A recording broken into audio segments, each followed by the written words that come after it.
It's the 14th of September 2024 and welcome from Muscat in Oman. In the Middle East you have the well-known airlines like Emirates, Etihad and Qatar Airways. But there are many more airlines in this region. So today I'm going to try out the lesser-known Oman Air on a flight from Muscat to Munich in Germany. I'll be traveling on board of the Boeing 7879 Dreamliner in economy class. Thank you so much for joining in and let's begin the video.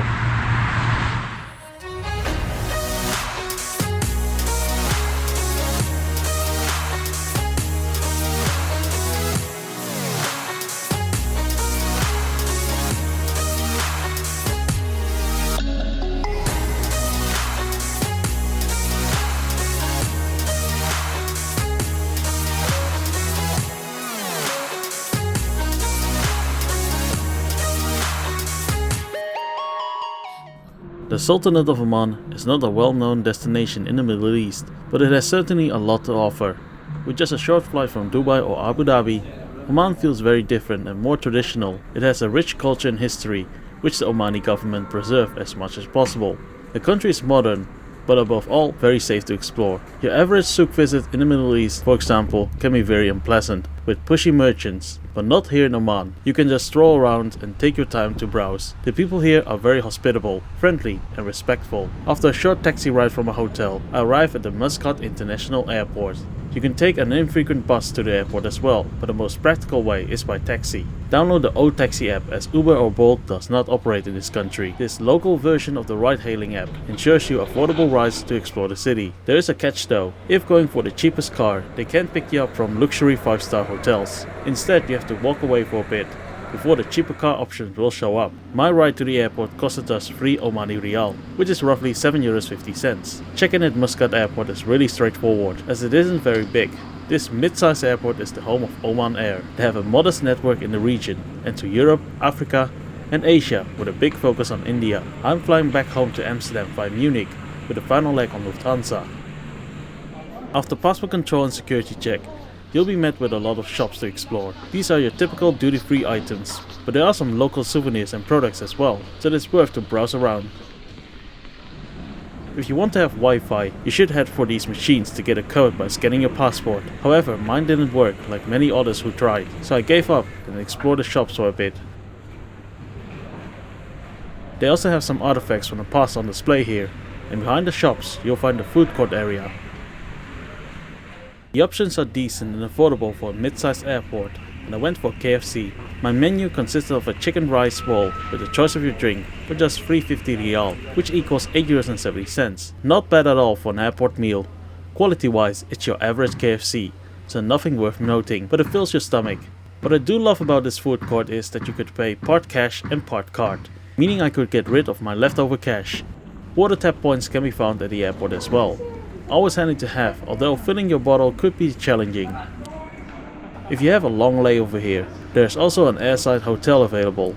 Overall, Muscat Airport is a pleasant place to wait for your flight. It's not as grand or beautiful as Doha, Abu Dhabi or Dubai, but it's rather functional and modest. My flight departs from gate B4, and originally it was supposed to be on a Boeing 737 MAX 8, but I swapped it for the far bigger Boeing 7879 a few days ago, and during check-in I was told it would be a Boeing 7878 instead. As long as I have my window seat, I'm fine. Ticket will be scanned at the door, and then you take the escalator down the waiting room.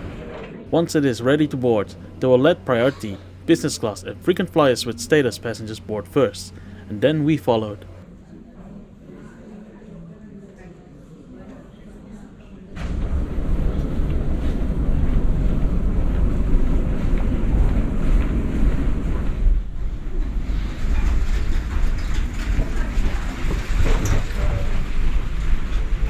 The blue-colored seats in economy class looks beautiful, and the seats are arranged in a 3-3-3 configuration. I have seat 41K in the front of the back section of the plane.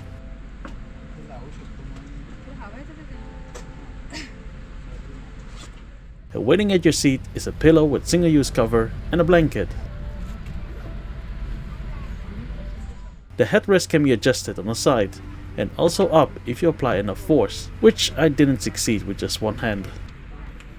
The IV screen is of average size, and below you'll find a dual jack port for the audio and a USB-A port for charging. The screen itself can be tilted easily. On the left is a coat hook. The tray table is bifolded and can slide towards you. I'm 167 centimeters tall, and the legroom is more than fine for me, as I can stretch my legs with ease. Above you are the reading lights, but no air vents are installed. Below your seat you'll find 2 universal power outlets per seats of 3. This is how the seat looks like when fully reclined, and it's pretty standard.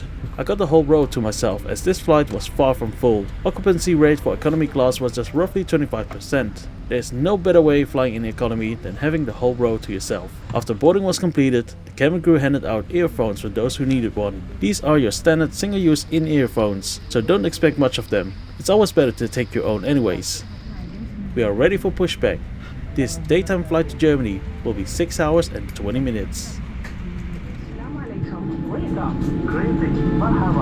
Before takeoff, please ensure that your luggage is placed in the overhead compartment or is placed underneath the seat in front of you. Your seatbelt should be fastened whenever the seatbelt sign is illuminated by pushing the metal tab into the buckle and tightening by pulling the strap. After takeoff,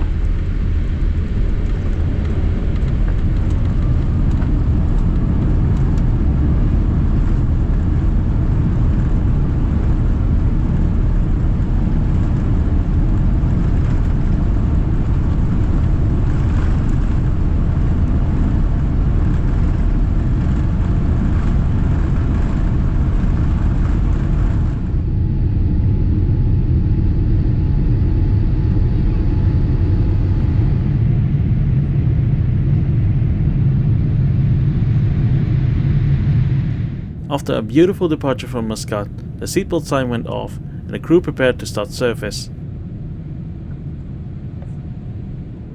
I went for a toilet visit and it looked pretty standard at first, but they have some nice features installed. Beside the soap, there's also a bottle of hand cream available. And what I like the most is this little pedal on the ground. With this you can open the trash bin without having to touch the lid. Very hygienic, and I wish more airlines would install this. There's also a close-up or magnifying mirror installed. Very neat. Back at my seat and we were already passing by Dubai with the Palm Islands clearly visible.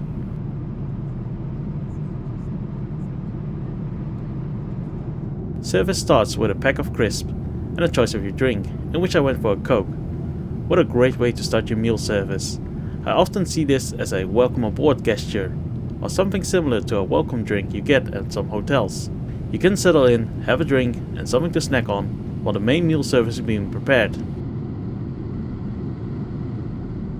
Soon after, the main meal service arrived. We could choose between fish with rice or chicken with rice. I went for the latter one, and it looked like a traditional Omani meal, known as kapsa. The saffron cooked rice smelled really well. The meal comes together with a cold pre-packed bread roll, a bottle of water, a salad, a chocolate mousse with dessert, and another choice of your drink, which I went for another Coke. I somehow was expecting metal cutlery, but they provided plastic ones, which is fine, as there's no need to cut your food. The kapsa, or also called makbous, is a traditional Omani meal with saffron rice, chicken, raisins, nuts and spices. It tasted great, the chicken very tender and everything was well seasoned. I just love it when the food represents the airline's country's identity, and Oman Air does it perfectly. The bread was the odd thing out here, being pre-packed and a bit on the dry side. Maybe they should go with flatbread instead. Then follows the salad, which was basically just chopped and diced cucumber and paprika. Then follows the dessert, nice creamy and flavorful chocolate mousse. You can't really go wrong with that. When the crew came by to collect the trays, they handed out wet wipes, and soon after they came back for a round of coffee or tea.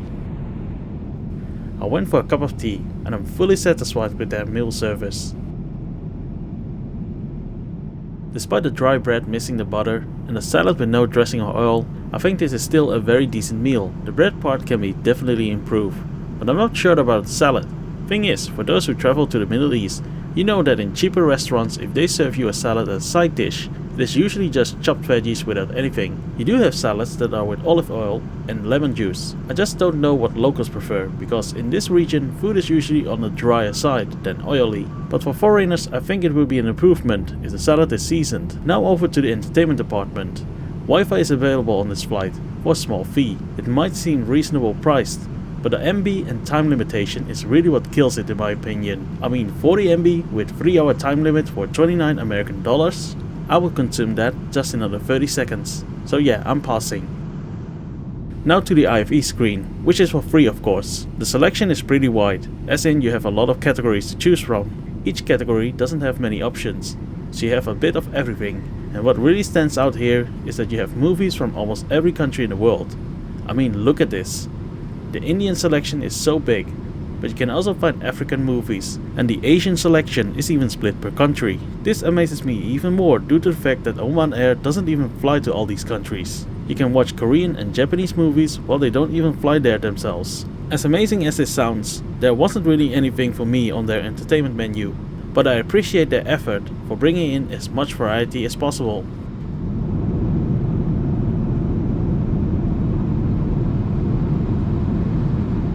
Despite being a daytime flight, after the meal service the cabin crew dimmed the lights, so those who want could take a nap. I myself snoozed away for 3 hours. The windows are dimmed on the Boeing 787 via a control panel, and kudos to the crew for not locking the dimmable windows, so I could still see the outside world for a bit. With just 1 hour and 30 minutes to go, the crew came by for a snack service. Every passenger was handed out a snack box. This consisted of a pack of crisps, soft bread roll with chicken, a muffin, and a choice of your drink, in which I went for a Coke. The chicken was minced and with a dressing sauce on it, making it very moist to eat.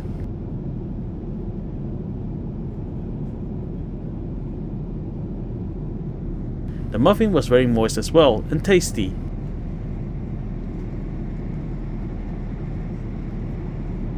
The pack of crisps was the same as the one before. A decent snack box with things like muffins or crisp, you can't really go wrong.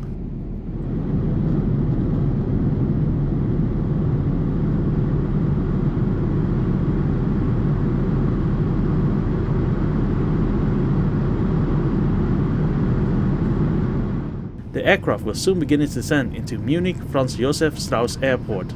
Time to recap this flight. Oman Air is overall a very decent mid-sized airline. Compared with Qatar Airways, Etihad Airways or Emirates, Oman Air does things differently and doesn't have this grandiosity feeling. Instead, they are much more modest and keep things real. They want you to experience Omani hospitality, and the national identity is really felt in their cabin design, the food they serve, and the cabin crew they employ. Oman Air's service and level of comfort is well within the league of established carriers. It doesn't give that premium feel, but I don't think that's needed for this airline to stand out. They provide passengers what they need and want on the relatively short long-haul flights, doing the basics right and providing that little extra here and there. For example, with the generous amount of food you will get, and a great variety of movies from all over the world. Their focus isn't really on getting passengers from one side of the world to the other via their hub, but rather providing access to Oman for their own people, for expats, business travelers and tourists wanting to visit the Sultanate. It is a true flagship carrier, and they offer you a decent product from seat to service for a good price. For this trip I paid €323.20 for a single trip from Muscat to Amsterdam via Munich. This is excellent value for money, as the overall experience was great and I would love to fly them again.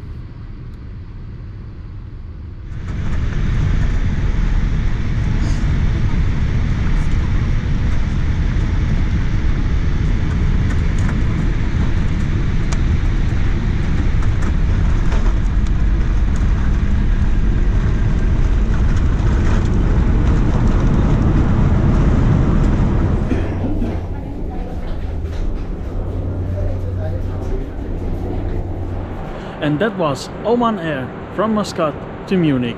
Thank you so much for joining and coming along all the way to the end. Take care, and we'll see each other in the next video.